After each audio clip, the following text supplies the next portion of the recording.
Good day and welcome back to the Student StarCraft AI tournament. We are starting today with a special about us being in between tournaments. CIG having just finished, and I thought, well, for all time's sake, let's post a small overview of who won. And that can be seen here. As you can see, SSCAIT bot by Chris Cokes won it, then TSCMU Purple Wave, and after that it's Lita bot, University of Alberta bot, Megabot, Overkill, Casio bot, Geobot, Iron, only a 10th place. That's interesting, and because Iron is still on top of the Student StarCraft AI tournament ladder, and on the lower half we've got some other entrants which did not do quite as well as expected. McRae notably with a less than more satisfactory place, if you can see his performance on our ladder. And some names of course are missing. So without further ado, let's for all time's sake demonstrate what SSCAIT bot is all about. It is a 4-pool, and after 6 years of brutal AI development, a 4-pooling bot managed to win a big tournament, and that is, well, it's about winning percentages, and it's still the case that some of the intermediate and starting AIs don't really try and counter this kind of play, and some of the more established ones just don't care because it's not interesting to stop a 4-pool. It could be done by just saving the opponent's name and saying, well, let's assume that Chris Cokes is always going to do a 4-pool and let's hard counter that. It would be more interesting to see if it can be done in-game, but a 4-pool is really committed, and as long as it is undetected, it's very hard to effectively create a defense against it. So that being said, this was the first game, so Chris Cokes, congratulations with your CIG title, and this broadcast will all be about being in between tournaments. So without further ado, slipping into the next game, it was a Lita bot with a 4th place and looking for more. Did I say that correctly? 4th place. Yes, 4th place, and Martin of course will be hungry for success because he won a couple with rushing strategies, and now he's almost up there with decent macro gains and just a full-fledged bot, so that's pretty good. And let's have a look at how he's going to do that. We see the build order just being started, depot, barracks, depot, and the scouting SCV. Scouting SCV is going to find early gas and the spawning pool.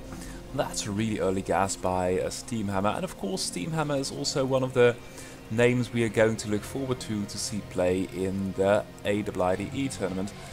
And of course, Lita bot. Okay, well, let's, sorry about this mess up, but I'd like to show you who is going to participate in the AIDE 2017.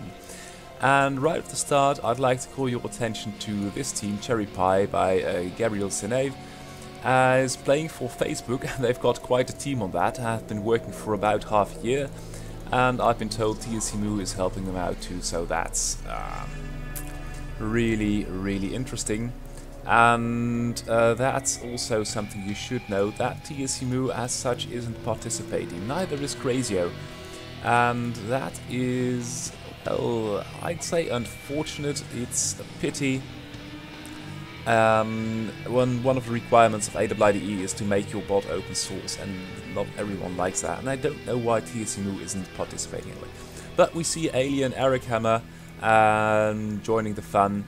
And I'm also told that Alibaba is in there, and I suspect, I think it's this one, Inspire, or one of the Chinese sounding entrants. And you can see a shift towards the east, because there are very many, well, shall we say, Asian names. That's Korean, and of course Japan is still there with Ice Labs.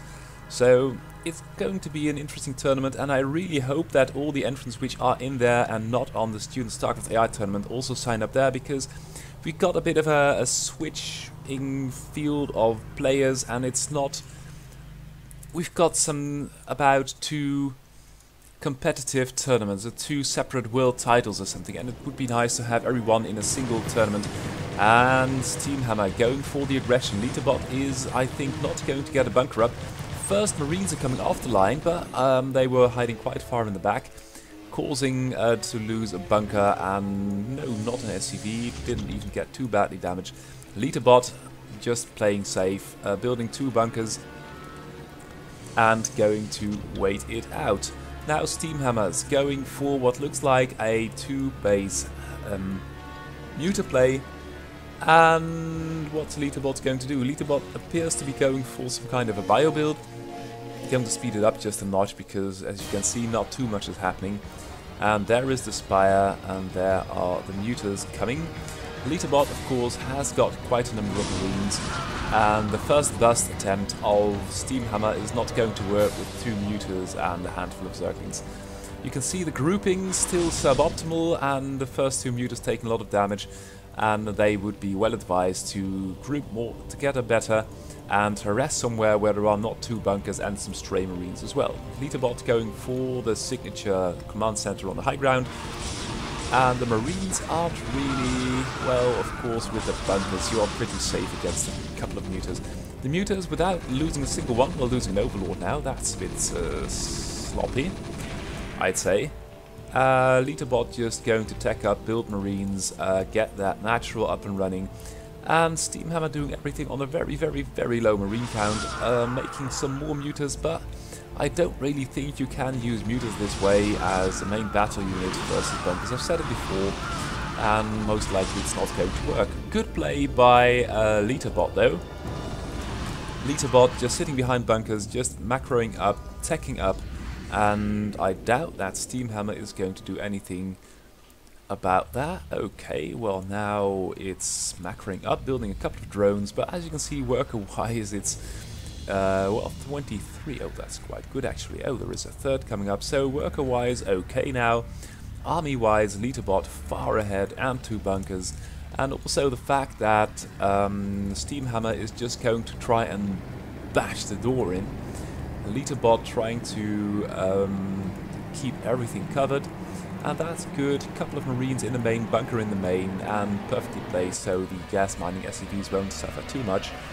And that is something which I would hope to see from Facebook and Alibaba and all the other university level entrants, that they finally do something about that pathfinding, because it's not just finding the enemy and killing it, but if you see something like this, you'd rather hit that spot here instead of this spot here, because there are just too many Marines, and unless you've got Swarm and Lurkers, that's not really a savoury point of attack.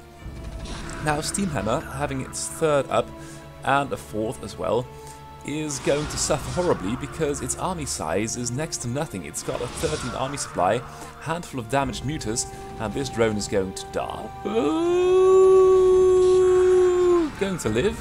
Quite interesting, and only 1 sunken. So army supply wise, this is in the can, in the bag. It's not going to work at all.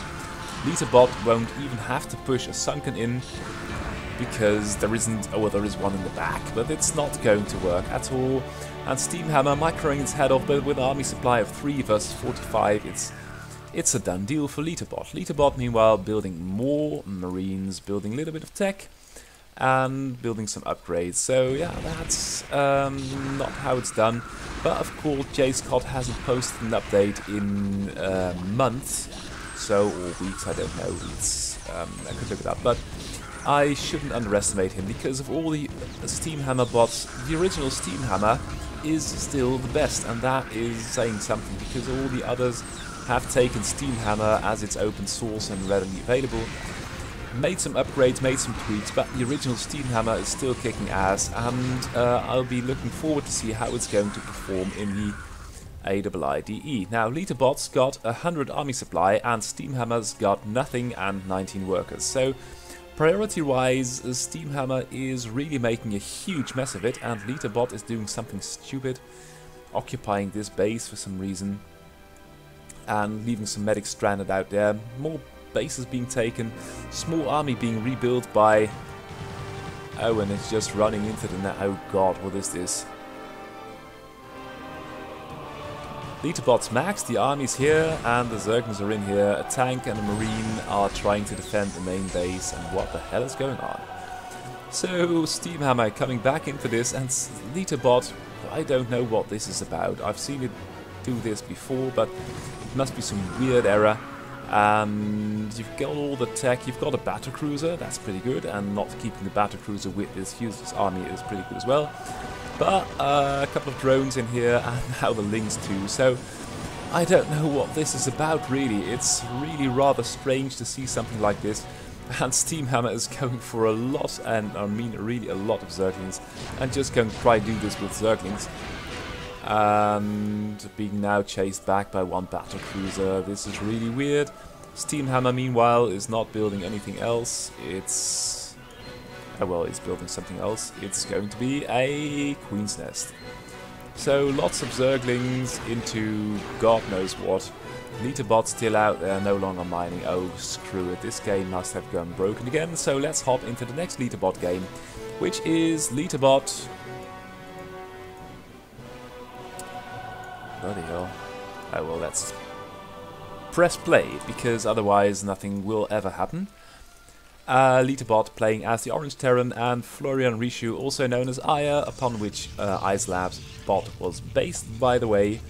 And it's only waiting to see when Florian Rishu is going to get back into the game, because we saw University of Alberta bot and its author Dave Churchill being involved by a StarCraft 2 AI, and also Gabriel Sinave, which is a really old school entrant, the author of Barbecue Bot, which is donkey's years old, being involved by the Facebook team.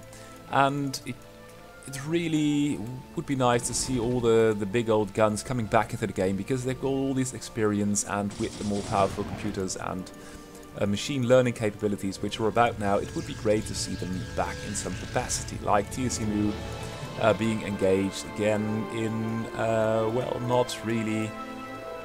oh well, this is a bit loud, I think. Being engaged in setting up... oh, what? There are just so many creases to iron out, and I really hope that these larger teams can do something about that, because building a wall like this is pretty good, but it doesn't appear to work, and the Marines can't get into the base. What would happen if a muta attack would hit here? It would be a glorious mess, with only tanks to help and support these poor Marines. Oh, there were a couple of turrets now. So, Aya going for a lot of zealots, and army supply-wise, it's really fearsome, especially since all these Marines... finally, the barracks is lifted, and a couple of tanks are out there. So, for the time being, I think this can be something that will work for Litterbot, because with the tanks and the siege mode, they're in a pretty good shape. And of course the naturals earlier for Litterbot. Army supply-wise though, Aya still on the upper hand. It's got a lot of zealots, it got some goons, and a drone transfer, and a double forge. That's pretty ballsy on the upgrades, because that is only so much money you can't spend on units anymore. But it looks like a really heavy timing push. Litterbot though going for a lot of units, and that's really a hallmark of a good bot. Just keep a large army. We saw Steamhammer earlier just lose because it had an army supply of 13 while the Terran push was coming. And it looks like this is going to head anytime now. We've got an Archon. Storm would have been nice, because there is quite a large bio component in Litterbot's army. Litterbot now pushing out, and when it's pushing out, it's going to do a lot of damage, because we've got the infantry with the medics and a lot of tanks. Hello. How many tanks are there? And a lot of follow-up as well. Litterbot's got not the superior army, but I think Aya's going to be caught with its pants down, because it hasn't got the map, and isn't going to do what is with today. What's with today? Because the entire army is not going to do anything at all. And it looks like a crash by Aya, because this is really stupid. The units are only defending themselves. Looks like the AI is keeled over, but the probes were transferred somewhat. And this is... God. Okay, well, let's hope for the next game that it will be better, because I would really hate to have to redo this in the game itself. I like this Open BW project, but I'm always a little bit fearsome if the games are going to crash, and that's a huge bother. TSMU should come back and stop playing with real brutal AI and research and just make this the best thing for me so I can cast in freedom. We can now see Litterbot with Red Terran, red top position again, and now TVT versus StarCraft. So if we can deduce anything from the chances of Litterbot making it all the way up to the podium of the AWIDE tournament, I think it will have to play better against the really good opponents like TSMU, like Crazio, and that will be that. Now StarCraft is going to play it very safe with a tank, and of course if you've got a tank you can dish out some shots here and there. And Litterbot is just losing hit points, losing units, and that reflects in the army supply. StarCraft is now at 16 versus 25. But because it's always getting a couple of free kills, or always in this game, getting a couple of free kills every now and then, the Goliath doing something really stupid, and now with 2 tanks, it is in a pretty good position. And Litterbot is making more units. It's got less workers, it's got a large army supply again, but that's all in Vultures and Goliaths. And although this bunker is going to fall, I think if StarCraft is going to get a couple of more tanks up, it will reap the benefits of having that natural out longer. Litterbot, of course, with the vision, is going to do quite well. Now bwapi losing a couple of Marines too. And we've got a Cloaked Wraith. So yeah, that was a quick mop-up. And you can see now StarCraft with 14 army supply really falling behind. And that is because it's got the natural up. But it will also have to withstand the pressure of Litterbot. And that tank, ooh, just dies. And you can see StarCraft not really repairing its units, and that's a big bother, because if you don't, the enemy will just go and be stronger all the time. Oh, and we've got a battlecruiser now. Litterbot really dishing out the pressure, but battlecruisers and tanks are not to be underestimated, and you can see why. Now bwapi's got 32 versus 14 army supply. Litterbot's trying to make this work with 1 base, but a 1 versus 2 base, I really can't see how you can make it work, and especially not if the enemy is going for a 3rd base, has battlecruisers and tanks, and has got an army supply more than double of yours. Now the SV transfer should be a dead giveaway, and Litterbot now not sending a floating command center, but instead sending a floating barracks to provide vision for the 2 tanks it's got, versus the about 10 tanks with battlecruiser and raid support for bwapi. bwapi going for a 4th base, going for more production. You can see it can't even keep this minerals down, so it should build more. And now just going for the fell swoop, more bases all over the map.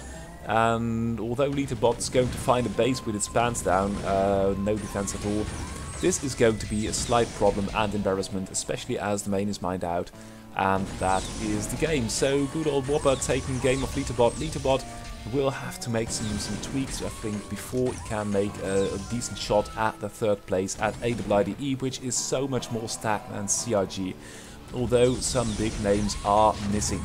And that is saying something, because it would be so nice to have everyone in the same tournament so we can see all the different approaches, machine learning, a hard-coded build order and mixtures of both, and just see who is the best, what is the most effective approach for brutal AI. Now bwapi is maxed, losing a lot of SCVs to this small band of renegade Goliaths, but here comes the main army, and that is the game, so GG. And going back to CIG results, we saw Purple Wave taking the 3rd place. And Dan, I should have honored you more, placing you before Litterbot, but as I think your this result is better than Litterbot, I thought, well, let's have it later on in the broadcast. So Purple Wave, 3rd place, CIG, pretty good cut off, I'd say, and is going to face bwapi in this game. bwapi, of course, last update before the Student StarCraft AI Tournament 2016. It's been a while, but still a decent Protoss, and by this game I hope to demonstrate what are the capabilities in PvP of Purple Wave. Now, last week I did a special on ZVZ. I thought, well, I should perhaps do something about PvT or PvP, but that can wait, I think. It's much more interesting to see how the cards are stacked for the AWIDE tournament, as that will be, I think, with all the researchers in there, will be one of the more interesting Brute War AI tournaments of the last couple of years. bwapi going for a lot of Zealot aggression, but I won't think that's going to work. We've got 3 goons already, and more may be coming, so about 4, and with a micro and another Zealot, you can see Purple Wave is mopping up the Zealots of Mr. bwapi quite handily. bwapi's going to have a bit of a problem on its hand, because it's only got a couple of cannons in the back, and a lot of Zealots at home, so it will have to defend perfectly with that, lest it gets microed down by a couple of goons. And of course, Purple Wave's natural is up too. So goon opening pretty strong, couple of gateways behind that, and not too much tech. Always keep a good army up. Standing army is never to be sniffed at. So, it's going to be goons versus Zealots and goons. And if we select the army of Purple Wave, we can see how it's going to go, because there is only one real danger, and that's a single goon. This goon might, oh well, now it snuffs it, but you can see how effective a large goon army is versus a large Zealot army. So unit composition wise, it's okay, and the balance between army and tech is okay as well. And I don't know what this probe is trying to accomplish, but it's mulling about with its small beak full of minerals. So now this base being under attack, army supply wise it's over, and every once in a while a single goon pops out, but it's a 2 versus 1 base situation, and of course there are about 10 goons out in the natural already. So that's a bit of a lost race for bwapi. One thing I'd like to see in AIIDE is these kind of island bases being taken, because you've got to ferry over a worker and then build something there. Of course they are cliffable, you can drop a couple of siege tanks here, perhaps Hydras or Goliaths or anything with a bit of range might do damage, and of course you can defend it with turrets and tanks and things like that. It will just add a little bit of dynamic to the game. And by now, the natural of bwapi, or at least the buildings which were in there, have been demolished. A couple of cannons have been demolished as well. And although a couple of goons of Purple Waves are falling and bwapi is doing okay, it is just a foregone conclusion that Purple Wave will win this game. So let's hop into the next game, which is Purple Wave versus BFT Joe. And let's see if BFT Joe will be in there as well. No, that's a pity, no BFT Joe. And that is, well, I really like everyone to be in the same tournament. Hopefully everyone will sign up for the Student StarCraft AI tournament. Once the research is over, it's not a requirement to publish your source code. Of course it's out there after CRG and AIIDE. But at the Student StarCraft AI tournament, you can just upload your AI and make a statement in performance. So please, every AIIDE competitor, upload your bot to us once the tournament's over and have a real, so we can at least as a Brute War AI community have one competition where everyone's in there and we can finally say, well, this is the best. And for the game's sake, I hope it's not going to be Chris Coates ZZK bot. Chris Coates, I admire your work very much, and you know that, but it is really a shame to see these tournaments being determined on winning percentage, and all the older bots not really implementing a 4-pool defense or any kind, and a hard-coded 4-pool just beating the game time and again. That's really imbalanced, or I don't like it. So Purple Wave this time with a Forge Fast Expand, lots of cannons, and as you can see, the Lings of BFT Joes are dying in massive numbers and running back again. So that's not really about committing and doing something useful. Every time losing about 5 to 10 Lings, it's just a big waste of money, and especially if you're doing this in such a low economy. Meanwhile, Purple Wave with a couple of Zealots, now with a Corsair, is going to do it quite well. The Zealots dying out here in the field quite needlessly, that's a bit of a bummer. And I don't know what that's about. Have they got +1? Let's have a peek. No, they haven't yet. So that's something that could be improved upon, because although those Zerglings of BFT Joes aren't really doing anything, there may eventually be a large enough number where they can overrun these 5 cannons. Now they're going for it, and also half-heartedly, and losing a lot of Zealots again. So BFT Joe might really try and commit to an attack, and this is really painful because you've got no anti-air, there is one Seer out, and Purple Wave might use an evaluation of that to, yep, there we go, make more Corsairs. Now we've got Dark Templars out as well. Of course there is one Overlord, and it's one of the 4 Overlords I think that are still remaining, and it's out there to keep a tab on these High Templar. Now, Purple Wave really losing a lot of Zealots here in the middle. I don't really like that, I don't know what that's about, must be a small error. And BFT Joe trying to stick with the Zergling only approach, and I don't know how successful that is once you've got a Corsair amongst your Overlords and you've got Zealots with the +1 and Dark Templar out there. Although you can fight quite, well, cost effectively with large Zergling numbers, after a while it gets stale, and you've got 3 Corsairs now killing all your Overlords, and it's only because you've got so few supply that it's going to not supply block you. Now it is supply block though, and the last couple of hatcheries are going to be camped by these 4 Corsairs meanwhile, and Purple Wave just doing this brilliantly, losing a couple of units out here on the map and taking shots. So Purple Wave, you can see, is quite an accomplished AI in PvT and PvP that was, and PvZ. So let's see how it's going to do in PvT, and let's up the stakes a little bit by introducing Crazio, which is still pretty good. Not there at AWIDE, doesn't like his source code to be open. Of course, we are happy to still have them at the Student StarCraft tournament, but oh dear, what's that? It's some kind of a probe rush strategy. All probes are here and all the SCVs are dancing. Oh god. Crazio trying to make it work, but mining is severely impaired, and although these probes aren't really doing anything, what the hell is this? One probe mining, lots of probes dancing. Crazio is going to mine with a lot of SCVs because the work count is almost double, and the income for Purple Wave is nearly non-existent as there is still only 1 probe mining. Crazio going for a depot first because why not, and making more workers, that's always a good idea, just keep your income up.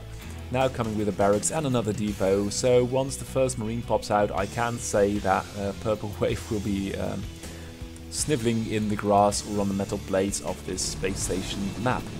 Now with the workers and the marines, and I would really like to see the kill count of that marine, but Crazio locking it down, building a bunker in a silly place. But I've reliably been informed that building placement is still one of the hardest things to do in Brutal AI, and a new probe is sent over regardless. So I'm going to go into the next game because obviously this is some kind of a weird build that didn't do anything. And I'm going to play now Microwave versus Dave Churchill. Dave Churchill, also known as University of Alberta bot, took a 5th place in CIG. That's pretty good. Of course it's plays random, which is pretty good too, and with a winning percentage of 61.77%, it's rather decent. So with any luck we will see a couple of upgrades by Dave, and of course he will also get some credits for all the bots based on Steamhammer and after, because Steamhammer is based on University of Alberta bot. Now, Jay Scott and Dave Churchill are going to duke it out in AWIDE because, if I'm not mistaken, and let's have a Steamhammer is going to be there. Yep, it is. And that's pretty good. Jay Scott really impressing me over the months, over last year, with his adaptation of University of Alberta bot. Now we've got a small standoff, a couple of Lings and a couple of Zealots. Of course, University of Alberta is all about cheese and about quick wins, nothing complicated. The functionality is there, as can be seen by all the adaptations made from it, and of course Steamhammer itself. Steamhammer going for an extra hatch, going for gas, worker-wise, Steamhammer, sorry, Microwave, and that has got nothing to do with Steamhammer. Going for another hatch, going for a couple of drones, going for a sunken, because all these Zealots, when they get out there, they are pretty strong, and it's just going to be a lot of Zealots versus a lot of Lings. And you can see the combat simulators while evaluating, well, am I going to win this fight or not? Let's take a position here, let's take a position there, and every once in a while we are going to do this little dance. Of Question though is Microwave, I think, is going to grow stronger as the tech wears on, because we will see a lair, or we are seeing a lair in progress once the spy gets out and even the single muter gets built with the Sunkens and the Lings. I think, oh, the Lings are fighting a little bit too far away from home. Now one Sunken gets into range, and I think that University of Alberta bot really should do something about an expansion, not just pylons and gateways, but I don't know if it's going to do that this game. Microwave, meanwhile, keeping up the Zergling numbers, always a good idea. If you're under pressure, don't relent, don't go off on crazy teching missions or crazy drone numbers and macroing. Just keep your army up, always have a good army, and although University of Alberta's got a lot of zealots with the 2 Sunkens and with the Lynx, can't really get in there, and that's going to be the Spire and the nail in the coffin for the last nail in the coffin for University of Alberta bot. And I don't really know, are they going to, what are these zealots doing? And that is really something I'd like to see, that these zealots would catch up, because, oh, they are defending now, and they've reached home. And now the zealots, well, are they going to fight? Microwave, it looks like, is going to do this with only zealots, because although the Spire is done, there are just so many Lings. And although Dave Churchill's got the superior army count, you also need a good engagement versus these Lings. And now Microwave can't really get the front going, seeing all these Zerglings. The probes are coming off the line as well. But in the end, oh, that's a lot of Sunkens. He might have built another base with that. But better safe than sorry. And I think these are going to be muters, and once the muters are there, yep, there you go. It's only zealots at this point. Natural is coming, gas not being taken, so no chance of air units or anti-air units for Dave Churchill. University of Alberta bot, the muters are taking this, and you can have a nice zealot army here, but there is a Zergling army and a lot of Sunkens at home, plus the muters, so this game is over. It is the GG going to Microwave. And let's take another look at another game of Dave Churchill's University of Alberta bot, this time rolling Zerg, and Zerg going to play Random Hammer, so basically a random versus random game. And I really hope that all these, the Facebook and Alibaba bots, are going to play random as well, because ultimately that's the challenge. I don't know if they're going to do so. Information on them has been severely limited, so I can only wait for AIIDE, which was starting in the next week. And that is glorious. CIG replays haven't been released yet, aren't going to be released before AIIDE starts. And the Lings are going to get in and coming to grips with Random Hammer. Random Hammer making one last probe, and this Ling is... oh, the Ling just wins it. We're getting one more, but more Lings are on the way. And this is over. It's a 5-pool, and 5-pool versus Protoss. Pretty effective. That's the GG. University of Alberta, even without tweaks, is going to be a force to be reckoned with in the AIIDE tournament. So, what was I going to... I queued up a certain game. It is McGrave versus Eric Hammer, and they are both in there. So I think I should show you what they are capable of, because they haven't really done well yet at the major tournament. Both relatively new-ish, but really well developed. Eric Hammer being on top because it could defeat Iron with a specific hard-coded build order. Having dropped off a little bit, and now it's going to show us what it can do versus Christian McGrave's McGrave. Now this probe is really bugging out like a beep, and going to build a couple of cannons, more cannons, 3 probes, and forge fast expand. The Lings are not going to get in, only one is, and it's going to die. So I'd say for the moment Eric Hammer's pressure has failed, and now it's behind worker-wise. Expansion isn't up, and the expansion for Protoss is up already. So that's a minor setback for Eric Hammer. What's Protoss going to do? Build a gateway, build... oh, that's really ballsy, just going really heavy on the tech. I think this is going to be core, no units yet, 0 army supply on both ends. And Eric Hammer correctly analysing the situation with the help of this Overlord, that there is no direct threat. and just going to build drones. Oh, and there we go, the Lings are coming in again, but they hastily make their way out of there because 3 cannons and a zealot is a lot to take on for 10 Lings. Coming in for another run, one sniffs it and snuffs it. Of course you can't sniff a photon cannon, I don't know if it smells nice, but for the time being throwing up a sunken or a creep colony at least to make sure nothing gets in. And McRave going for more army, because that's always something you've got to do.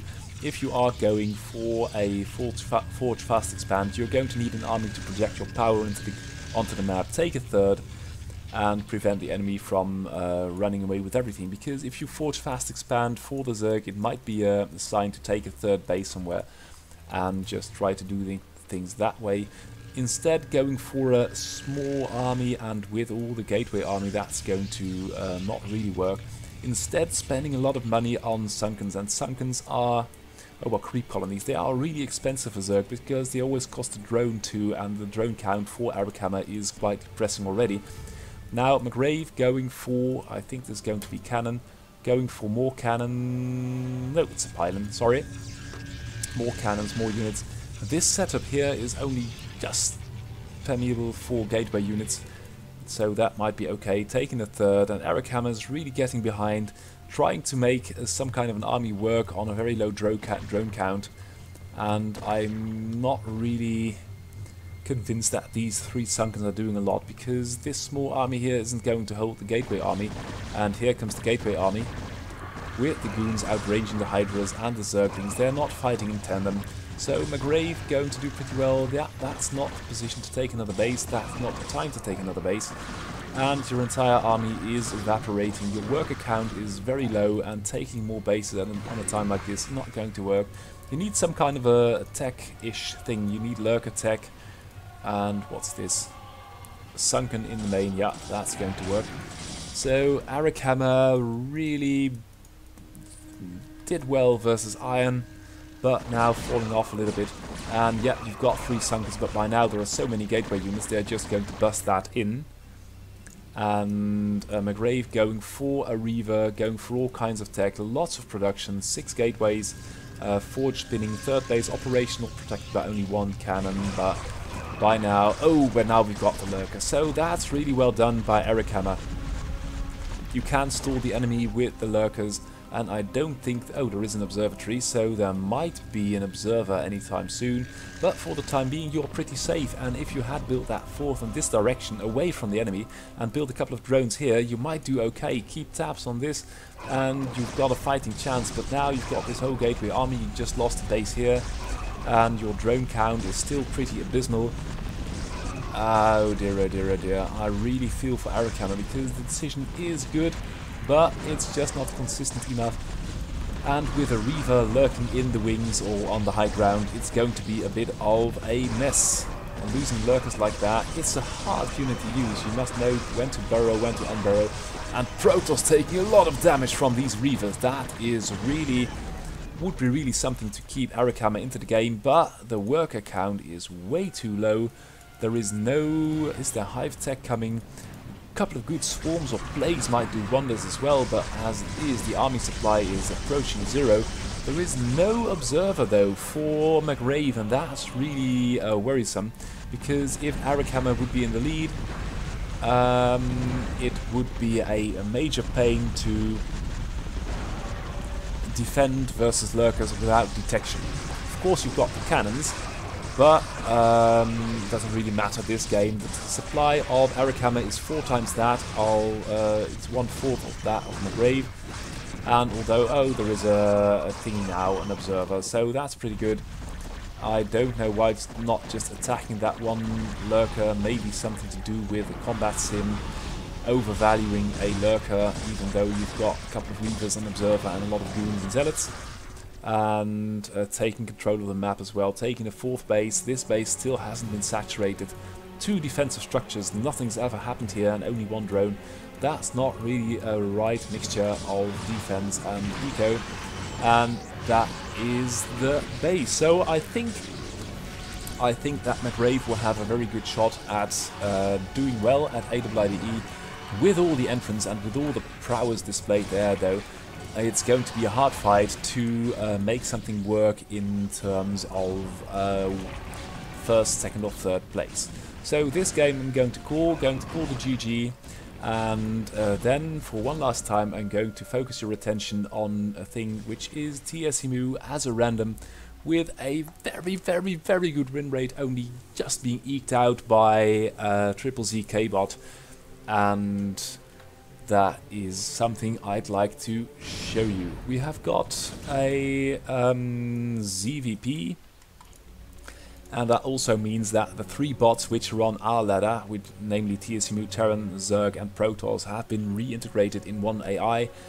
And if you are going to enjoy this game as a single player, or would like to play against a really good AI, visit our website. There is a tutorial there, and if you only install TSEMU, you're going to have a lot of fun if you are a D level player or better. If not, like me, you are just going to lose every game and not have much fun at all. So, Lucas Moravec, is he in there? Is he in there? Doesn't look like it. Lucas isn't. Oh dear, that's a shame. Would have liked to see him in there because he's been working hard. Some creases to iron out, mainly building placement, as can be seen here.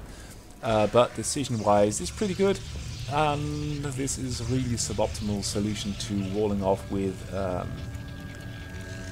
forge and cannons. TSEMU Zerg, I think, is the weakest of the 3 races of TSEMU. I don't know what upgrades TSEMU has made for CIG or AIIDE. I don't know if those are uploaded. Haven't spoken to him in a year, in months. So that's a pity. I think... oh dear, oh dear, oh dear. Lots of probes coming off the line. And that's really a consequence of these 2 cannons not being somewhere out there. It's a rather unsafe feeling. And TSEMU is going to take the map, going to make a couple of hatches. You can see the army supply of TSEMU is pretty abysmal, leaving it vulnerable to Zealots. Now going for more Zerglings. Zerglings are out here as well, but by this time a lot of drones have been killed, and TSEMU just really hasn't the larvae to build any kind of army. Now with the Mutas can repel the Zealots, of course, but then it's a 2 versus 1 base situation, and that's not a situation you'd like to be in as a Zerg. Now even Goliath's coming off, and the Muta count is slowly but surely clearing the base. Lucas, though, has got the natural up. TSEMU will have to rebuild it, and although the Muta cloud is substantial and a couple of Zerglings are there to help, making the combination quite effective versus stray goons, I think overall Lucas Moravec has got a very small army again. I don't know what that's about, but these bots really are inclined to get away with minimal armies, and TSEMU really should throw up a 3rd as well. Is that a hive? What's that? There's another... oh, it's a lair, because the lair here got killed. And TSEMU now taking revenge on some of the probes. A lot of probes. Mining time is being lost in significant ways. And these goons are really bugging out, and that's unfortunate, because if your mining looks like this and your goons are bugging out like that, it's not a good combination. Natural now up for TSEMU, throwing down 2 Sunkens immediately. Drone count for TSEMU, pretty good. So that's alright. And with the Mutas and the Zerglings, that's a pretty good combination versus gateway units. And TSEMU, of course, can discern between just Zealots and Goons and pick them off quite effectively. Make a call when it's appropriate to attack with which unit, and going for a small... oh, that's a really pro storm dodge. No damage at all been suffered. Here, neither. Oh, that one is a bit of a goo-glue. But Lucas Moravec being kept on its toes by the Mutas here, Mutas there, Mutas at the front, TSEMU taking the 3rd base, and if he can get away with that, the drone count is really good for TSEMU, and TSEMU for some reason is making this seem so easy, and that it is really not, because he's under a lot of pressure. But with this harassment, and Lucas of course has to defend this area here, is also trying to attack, is trying to defend here, and that's really messing up a bot, and TSEMU is not losing units, and that is the good thing, because if you are not losing units needlessly, well, lost a couple of drones in the beginning, but if you are not losing units with harass, that is something you should, that is very beneficial. Now Lots of bases being taken by TSMU, and here come the drone transfers, and the drones are really going to make the difference, because worker-wise TSMU is ahead, and now he's ahead in bases as well. It's going to be a doozy. All the units of Lucas Moravec, TSMU's got a really large army for a Zerg. It's 36 versus 36, of course there are storms, and Lucas not out of this game by a lot. Oh god, that was a bit of a mishap. Is not out of this game yet, but if you're not able to do something about these few meters here and your army keeps running to and fro, you're not taking a third base, TSMU will happily build a concave of units around you and sit back at home, now up to 50 workers versus 42. Army supply wise, TSMU is okay, but this third base is populated. The main is populated, running out though. Natural is well populated. 2 creep colonies are they called, I believe. Waiting to be made, Sunkens, and the decision making of TSMU is just so superb. It's absolutely gorgeous, and I can't wait for the CIG or the AWIDE replays to be released. Look at that storm dodging, it's really awesome. Now with the Archons, TSMU is not getting in there, just going to run away with the concave, and that's one of the areas where it might still improve, because if you are playing a stronger opponent than Lucas, you may be, your army may split up too much and they may be cut off in small parcels. Now with the Hydras, with the Mutas, with the Lurkers, TSMU is just on a witch hunt now. Army supply wise is equaling that of Lucas. Lucas' main is mining out. The third has been up, but no work has been done, and there are a lot of Hydras and Lurkers there, and you can see the Zealots evaporating. TSMU doing a lot of damage, going to have his way with the third, and that is not good because the main is out. The natural is not out yet, but it's full of Lurkers, and that's just as bad or even worse. Third is under attack. TSMU ready to take another base. Look at the drone count, look at the technology.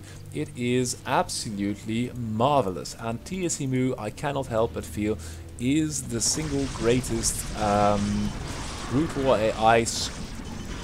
Well, yeah, you say. Ooh, those are really ugly storms. Lots of Zerg die, but at this point it doesn't really matter anymore. TSMU's got nearly all the map, and this is over. This is as good as over. The main is out, the workers are there, there are a lot of Lurkers in the natural waiting to make their way into the main. TSMU is so interesting and good at Brute by Eye, it's not even funny. And I think that's good because he needs all the ghostliness in him to withstand huge teams with huge computing power like Facebook, like Alibaba, and all the other university efforts being put up at this moment. That said, this for a Zerg lover like me, and not in a furry kind of way, but just in an admiring kind of way, is really, really awesome. This is how you play Zerg, laying down the law, and TSMU keeping the money down, taking the map, transferring drones, and that is the game. GG! What a beautiful game that was.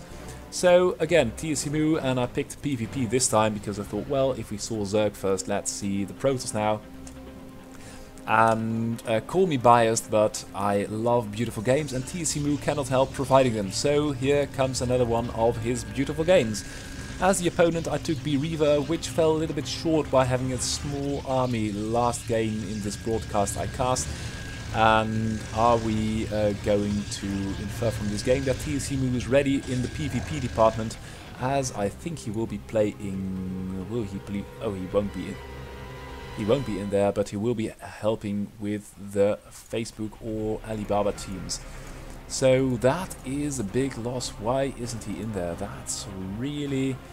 I really would have liked to see TSMU in there, and Crazio of course, but that's just something I really need to wrap my head around. We've got one... what am I casting TSMU games for if he isn't in the AWIDE tournament I won? Oh, just for good fun. Just for good fun and laughs, so yeah, there we go. bWreaver taking things seriously, having something of an army, having a couple of cannons. TSMU not getting in there, trying to do everything on one base, and that's pretty dangerous if the enemy's got two.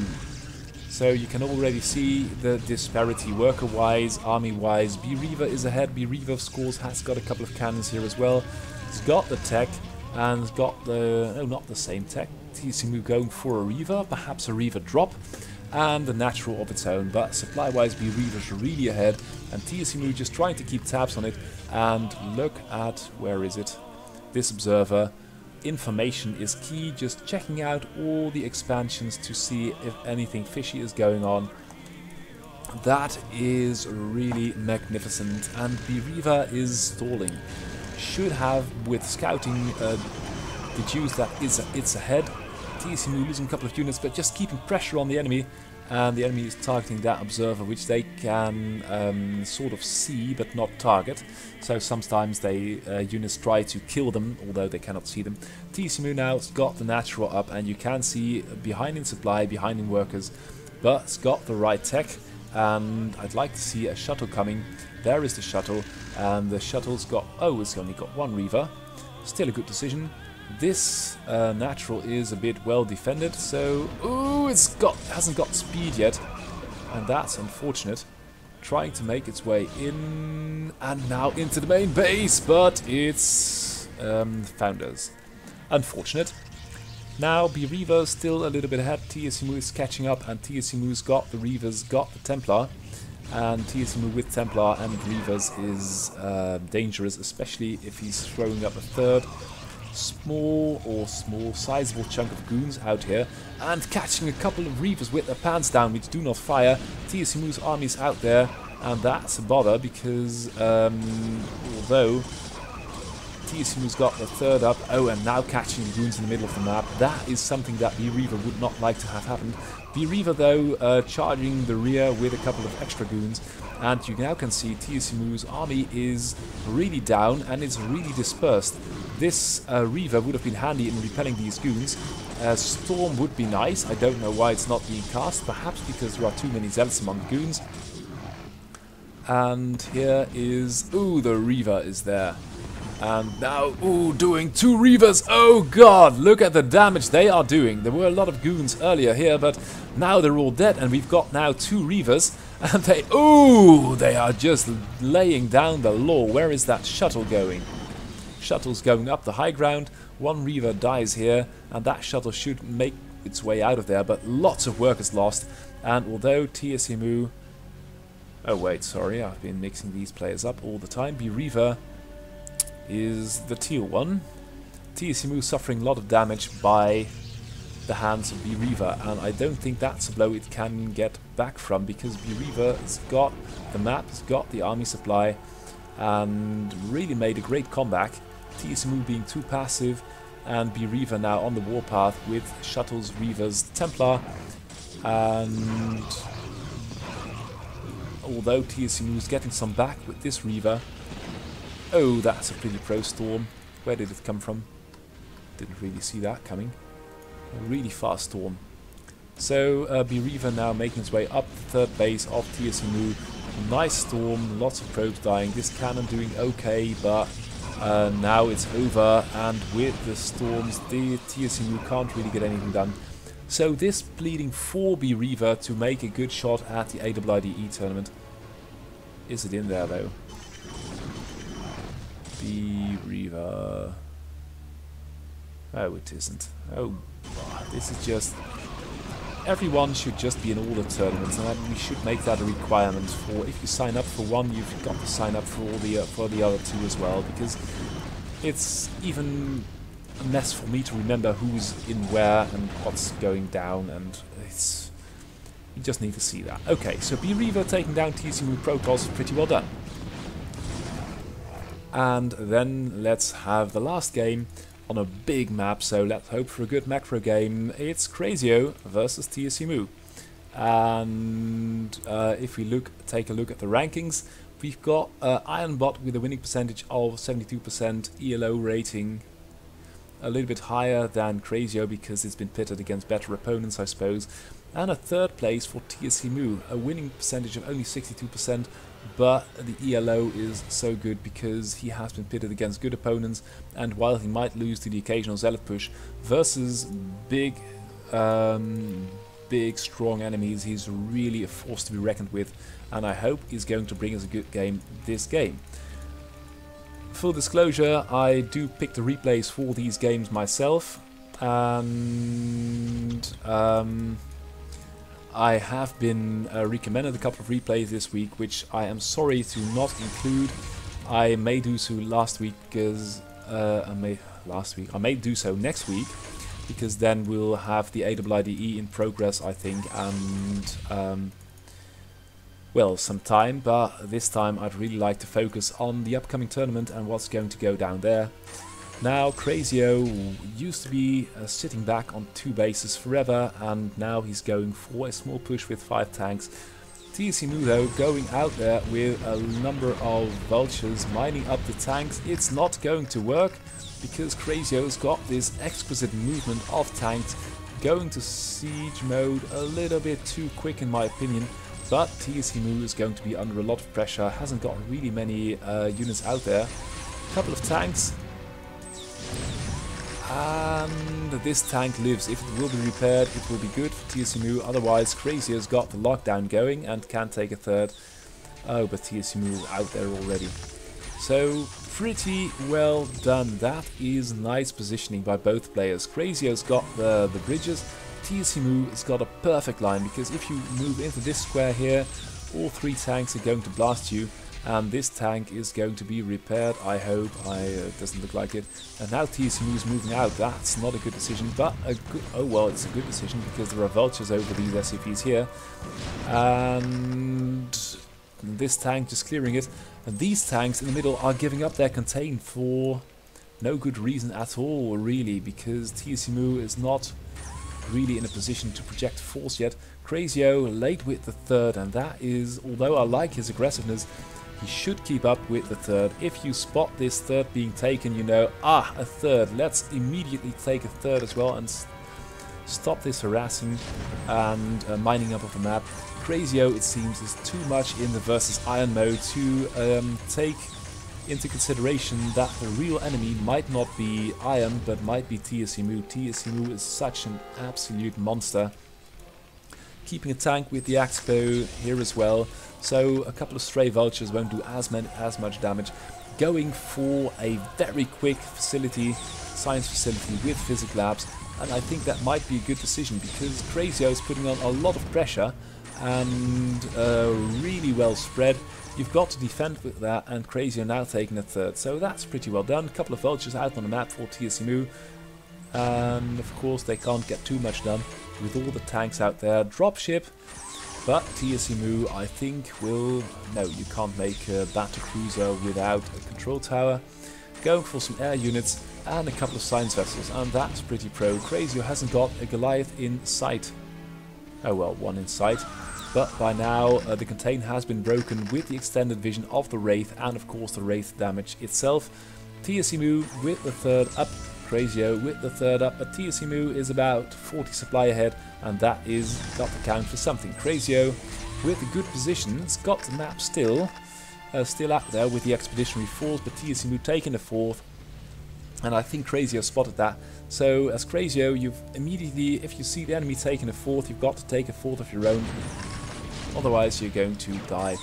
Crazio with a little bit of wraithage itself, going to town on these tanks, and with the tank position among these power generators, these TVT battles are really growing into some sight to behold. Look at that, we've got tanks, we've got vultures, we've got wraiths, and if you slap on a couple of 1,000 APMs and really good decision makings, which both of these AIs have, it is really beautiful. TSMU now building another control tower. Have we got... oh, it used to be here. I think it flew over. Is going to build battle cruisers, I hope. I'm not really sure. In the middle of the map, the situation has come to a bit of a stalemate, because if you've got tanks and TVT, you are likely to run into something like that. And, ooh, the Wraith snuffs by a really long distance pair of missiles from that Goliath. And that is one beautiful stalemate. This tank in a really good position, but also very vulnerable. Crazio trying to get a little bit of an army together. It can do so quite effectively, but TSMU is just 20 ahead, and TSMU's got more bases. So Crazio really losing out, not on aggressiveness this time, but on macro, and that is going to cost him. because TSMU's got the infrastructure now. Oh wow. He's got 3 starports with attached control tower, and although Crazio is making a little bit of headway into this region, this one is, the split is going to be like that across the map, and TSMU's just got more base, 1, 2, 3, 4, and Crazio's basically got 2 because the mine is out, the main is mined out, so it's a 2 versus 1 base situation. And although Crazio's coming back a little bit, supply-wise, army-supply-wise, is going well. It means that Crazio is winning, is with his extended vision by the buildings, and the Wraith is doing pretty well in the combat department, and now even a little bit ahead. I wonder though, oh there we go, battle cruiser operational, and it's going to be a bloody mess because with the Goliaths for home defense and battle cruisers to make a poke at tanks. Of course, Wraiths are great for harass, but they only do 8 versus ground damage, and battle cruisers do 24. So with 2 of them you can do quite a bit of damage versus tanks, and TSMU hanging in there with the supply, a couple of tanks, a couple of battle cruisers, maybe more soon because only 2 of these starports are flashing at the moment. But it is so beautiful. Crazio really should take more bases because you can't let this go on for too long. And although it's ahead in supply, the composition favors TSMU with the battle cruiser, with the tank. It's just superior to tank Goliath, that Crazio. Oh, and that was a really pro matrix. Did you see that? That was a Yamato on the tank. And once Crazio spotted that, immediately cast the defensive matrix on that tank, saving it. That is absolutely wonderful. Now TSMU with 2 battle cruisers, but nothing much else at the rear. And although it's got the economy, it hasn't got gas. And that turret here may be contributing to that. Only 2 SCVs in there. Here we've got no, that tank isn't a problem. And here we've got gas being mined, TSMU burning money at an alarming rate, 3 battle cruisers really doing damage, but Crazio putting pressure on this, I don't know, 5th base. And if Crazio were to take a 4th, or perhaps even a 5th along with it, it would be in a very good position. But TSMU's just got the money, it's got almost 10k minerals in the bank, and only because the gas count is so low, preventing TSMU from getting an effective army off the ground, supply-wise. Composition value is pretty good. TSMU struggling to make anything work versus this mass of science vessels, Wraiths, Goliath, and you can only see 1 vulture in there, so, or 2, they are moving quite fast. 1 vulture, and the rest is tanks, Goliaths, and you're going to need the supply or the committed push with the battle cruisers. This 1 tank is really doing work, taking its deadly toll on the army of Crazio, but Crazio is pushing again. Crazio's pushing again because he's got 30, 40 supply more than TSMU. The only problem is that Crazio's out, no more gas either, and although he's maxed, he's only mining from this base effectively. The gas in the main will be out, in the natural will be out as well, so that means it's only a matter of time before TSMU is going to take this, because TSMU's got the 3rd, got the 4th, got the 5th, and this 1 tank has been doing so much in keeping TSMU alive. This base is really crucial, providing gas income, and this 1 well-placed tank is really making all the difference. And these Goliaths could just storm it. With the tanks they could just storm it, but that is a consideration that combat simulators don't make. What if we sacrifice a Goliath to kill that tank and we can take this entire base? That's a huge win.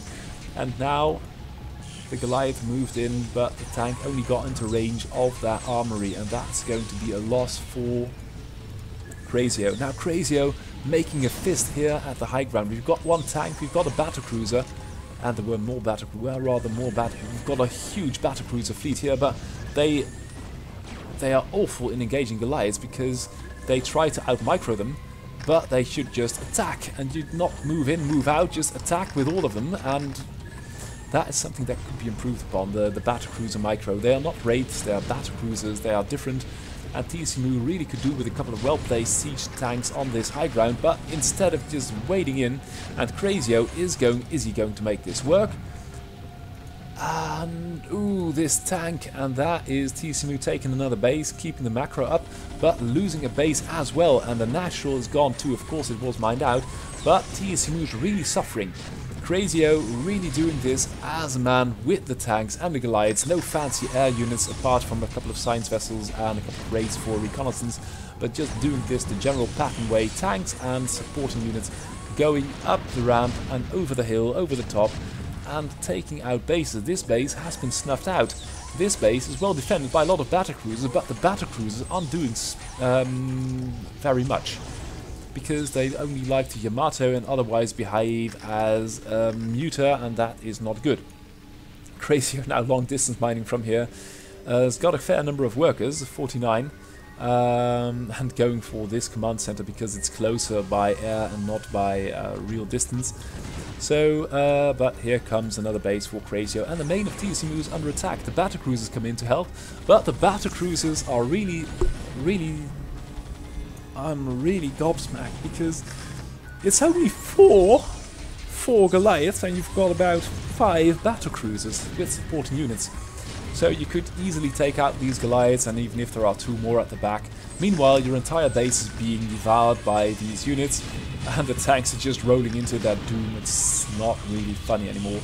And only once the last Goliath is dead, the battlecruisers come to the rescue, clear up the natural, and look at how fast that supply for Crazio is dropping.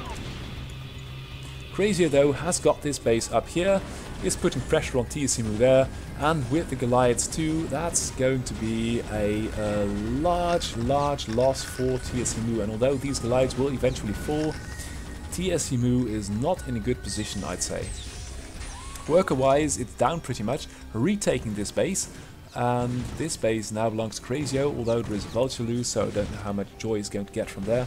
And now Crazio is in a really peculiar position, because TSMU got this huge army. Crazio lost a large chunk of army and can't replenish, especially since this base isn't really mining. There is 1 vulture in there, and this base has been retaken by TSMU. There is one tank protecting it.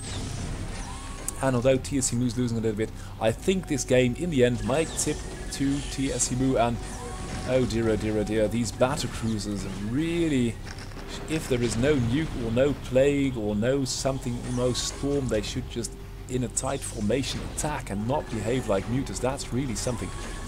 And that is something that might be fixed. Now for TSMU anything is easy, I'd say, but relatively easily. And now the battlecruisers are in among the last base of TSMU, trying to out-micro turret, and that is really something. These battlecruisers seem to have gotten the code from the mutas. Now Crazio is done for, because the army supply is gone. It's 50 versus 110. TSMU is back to mining from 3 bases, and this base might be up for grabs as well, if it's going to go down, or isn't TSMU even going to bother. Oh, there are some Goliaths dropped in here. Spider mine going crazy, and we've got one last dropship trying to do things with these this one Goliath. Now it dies, and that is the game for Crazio.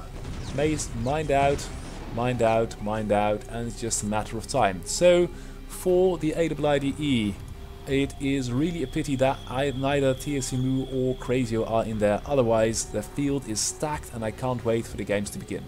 Now, this was this week's broadcast of the Student StarCraft AI tournament.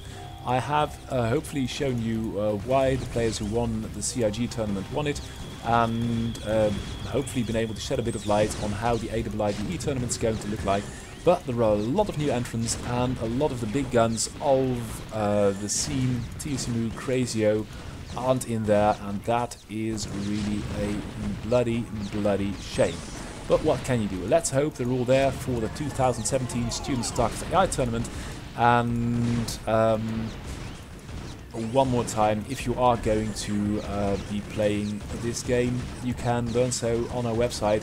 Install TSMU or one of the other great AIs, have a lot of fun with that, and get into coding these beautiful monsters, as the scene is growing ever so fast with all the attention that Facebook and Google and Alibaba are giving the scene, and the Goliaths of Crazio are really doing work. Look at all these matrix battle cruisers and science vessels.